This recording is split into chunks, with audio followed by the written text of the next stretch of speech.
गायत्री मंत्र, सद्बुद्धि का मंत्र। ओम भूर्भुवः स्वः तत्सवितुर्वरेण्यं भर्गो देवस्य धीमहि धियो यो नः प्रचोदयात्। असली पुण्य। कुशीनगर का राजा लोगों के पुण्य खरीदने के लिए प्रसिद्ध था।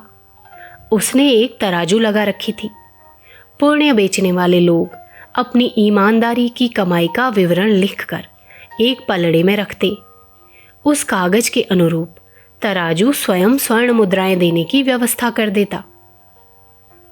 उन्हीं दिनों जयनगर पर शत्रुओं का आक्रमण हुआ और जयनगर के राजा को अपनी पत्नी और बच्चे समेत रात्रि के अंधेरे में भागना पड़ा। उनके पास कुछ भी नहीं था।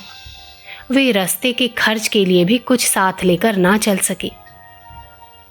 बहुत दूर पहुंचने पर एक पेड़ की छाया में बैठकर राजा रानी विचार करने लगे कि अगले दिनों वे अपना पेट किस प्रकार भरेंगे।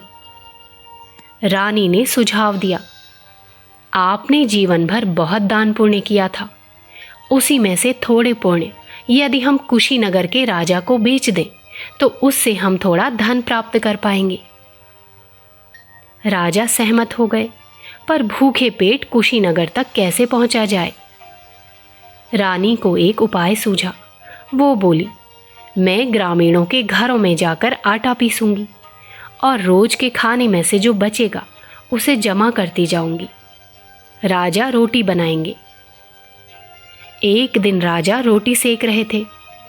उन्हें रोटी बनाने का अभ्यास तो था नहीं, इसलिए कई जगह से वे अपना हाथ भी जला चुके थे। वे भोजन करने के लिए बैठते, उससे पूर्व ही एक भिखारी वहां आ पहुंचा।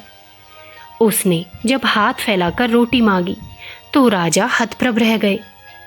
अगर ये रोटी भी दे दें तो हम क्या खाएंगे, और नहीं खाएंगे तो दूसरे राज्य में कैसे पहुंचेंगे।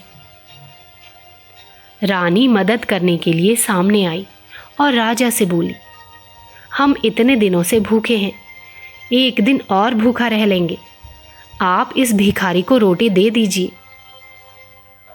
रानी की सलाह पर राजा ने सारी रोटियां उस भिखारी को दे दी और पूरा परिवार फिर से भूखे पेट आगे चल पड़ा। रास्ते में पेट भरने लायक आटा इकट्ठा हो गया। उसे लेकर राजा बनाते खाते 10 दिन में कुशीनगर पहुंचे। वहां जाकर कुशीनगर के राजा को अपने आने का कारण बताया। उन्हें उत्तर मिला, आप धर्म कांटे पर चले जाइए, आपने जो भी ईमानदारी से कमाया हो उसे लिखकर एक पलड़े में रख दीजिए। तराजू का कांटा आपको उसी आधार पर स्वर्ण मुद्राएं दे देगा। जयनगर के राजा ने अपने पुराने सभी पुण्य याद किए और उनमें से कई का विवरण तराजू के पलड़े पर रखा, पर उन्हें कुछ भी न मिला। तब वहां उपस्थित पुरोहित ने कहा, आपने अपनी मेहनत से जो कमाया और दान किया हो उसी का विवरण लिखें।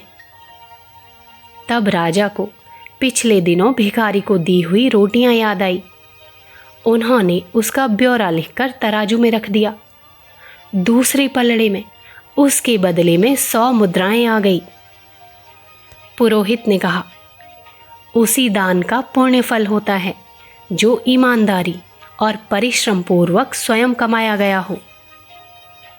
राजा ने रानी को उस दिन की सलाह के लिए धन्यवाद दिया। इसके कारण ही उन्हें पुण्य का सही अर्थ ज्ञात हो सका और उसका प्रतिफल मिल सका। सचित्र बाल कथाएं भाग 6।